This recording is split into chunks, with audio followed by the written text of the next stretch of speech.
Kaya tayo ganun din eh. Hindi tayo sumuko sa anumang mga tiisin. Kasi yun ang ginawa ng ating Panginoong Kristo. Nagbibigay siya sa atin ng halimbawa. Isipin ninyo ang nangyari sa Kanya. Napakatindi, di po ba?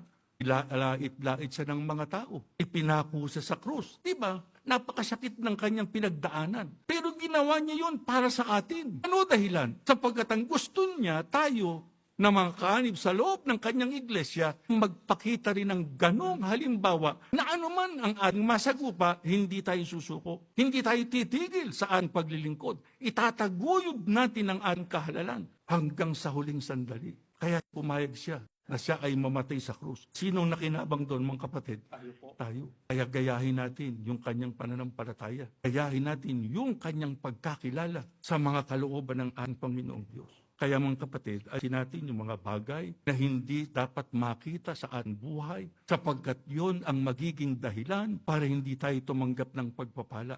Gawin natin yung ipinagagawa sa atin ng Diyos. Huwag tayong papayag na hindi natin matalima ang kanyang kagustuhan. Huwag tayong manghihina sa ating pananampalataya.